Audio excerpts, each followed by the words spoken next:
Okay, so welcome to today's video. So we're going to show you how to remove these scuttle vents, and it couldn't be any simpler.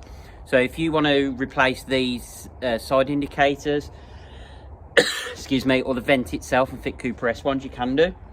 All you have to do is open the bonnet, and in here you push on the back of it and push, and it'll pop, and then all you've got to do is pull forwards, and what you'll see on the back is you're pushing to release that little nodule there, and then on the back there's, like, if you look from the side, that just clicks in there. So to refit it, all you do is start from the back, and see that little bracket there in white, you push this on, so that clip in the back, and then you push, clip in the front until it clips in place.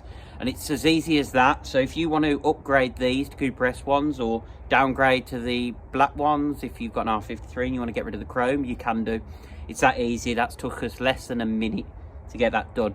So if you found today's video useful, please hit that like button, subscribe, hit the notification bell to get alerts every time we update the channel. Thanks for watching. I'll see you in the next video.